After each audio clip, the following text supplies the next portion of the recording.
Well, they say not to worry about what you say, but I worry about it a lot.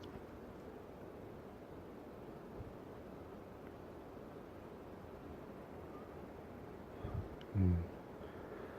Considering the video I posted tonight, I was thinking a lot about um, like the SerinGedi effect and the reach of the SerinGedi effect, and how far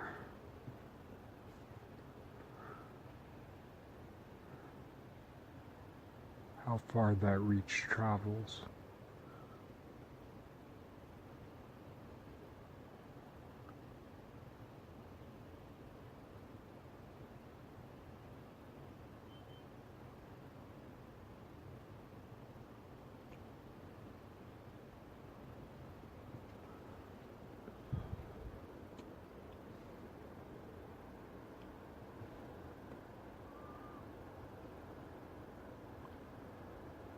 And it travels everywhere.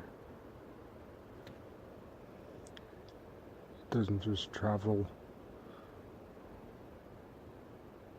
on the surface of a SerinGedi plain. It travels into the neurons of our brain, into the neurons of our gut, into our blood cells, into the twisted cords of our DNA, shaped as they are, but who says that they need be shaped that way?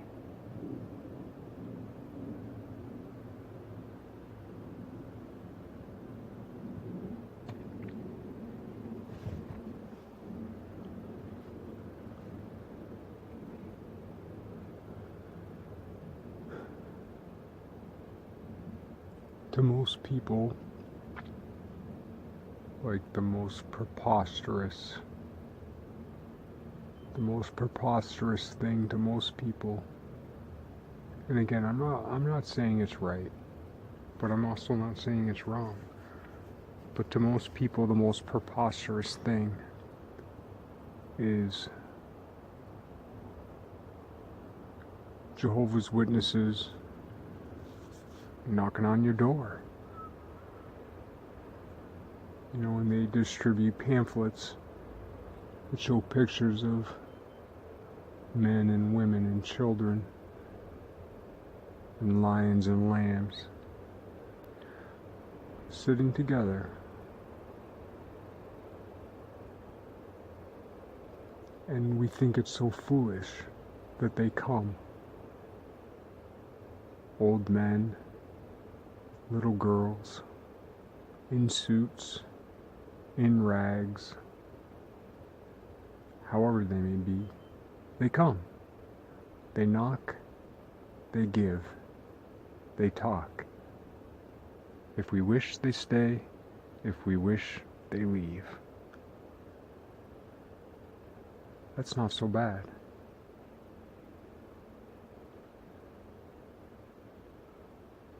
Better the day you die than the day you were born. That's the only thing I know about those guys. But when I think on that myself, I think, well, the day you're born doesn't mean it's the worst day. Doesn't mean it's not to be celebrated. Can't die if you're not born.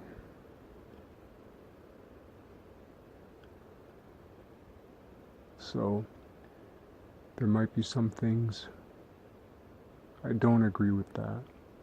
And then symbolically, the two-pegged crucifixion, that means something else, and something the same. Two things.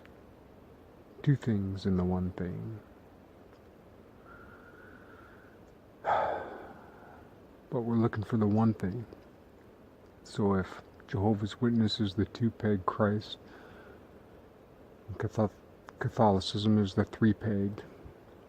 And I guess the Protestantism, which is like 30,000 different things, is the four pegs. Where's the one pegged? You know? Where's the one pegged Krishna?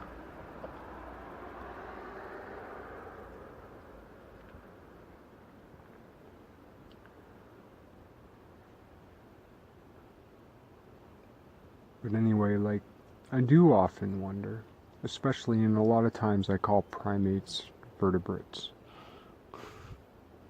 Like, we eat vertebrates. And how much different is that from cannibalism? Word on the street is, you know, I mean, they're out there. And some say we're not the top of the food chain. And certainly,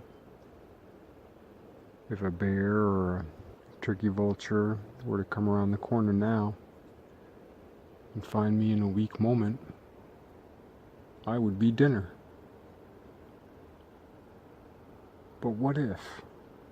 I mean, just what if? It's a philosophical question.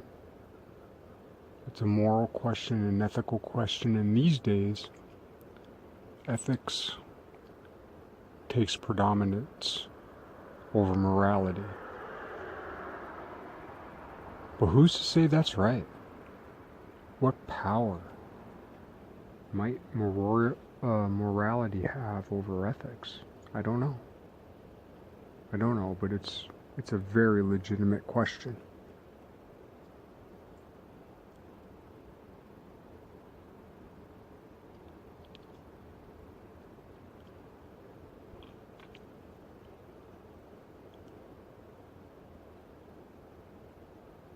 And we value what we call human above many other things. And a lot of times now we talk about there's too many people. Or we talk about extinction events, you know. And many people may die, may perish, or all people may die and may perish, but what about the soul? What about the spirit? What about reincarnation? What about resurrection? What about this continuing pattern of existence through time? And what might we be otherwise? What might we be otherwise? For instance, dogs eat animals, but they don't have to. My understanding is that the longest living dog was a vegan. Cats, on the other hand, have to eat meat. And cats, as we know them, have the snake eyes. And of course, snakes only eat meat. But what if we as people stopped eating meat? We live in a world that eats itself, but need it eat itself in the way that it does. How far does the SerinGedi effect reach? If we stopped eating meat, would cats go extinct? Would the offspring, some quote-unquote mutant offspring, some progression, some different thing, then become what cats are, that aren't cats, just as we became what we became from what we weren't before we were. If we are the stewards,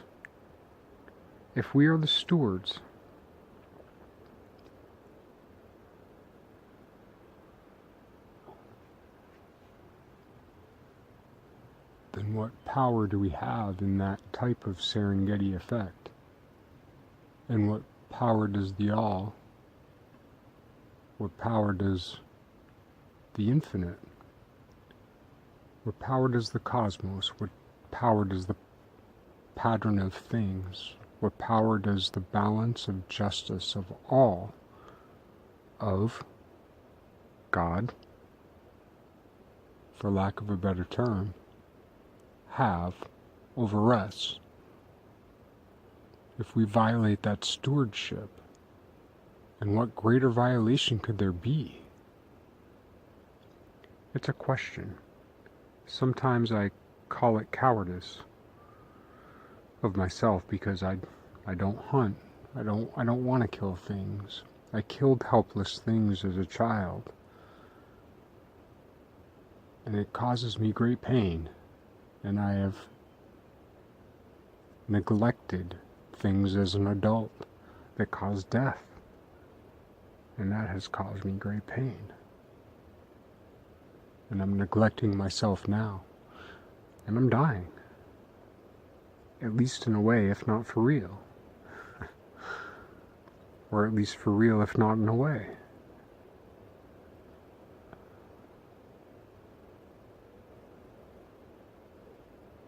Because I am out of alignment.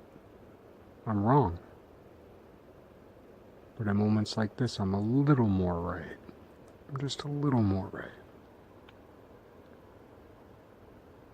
We live in a world that eats itself.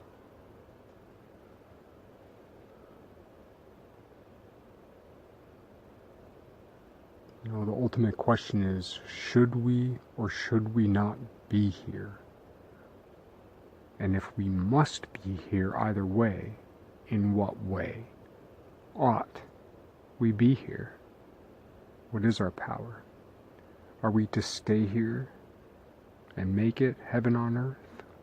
Or are we to escape this place? And by what means? Either way,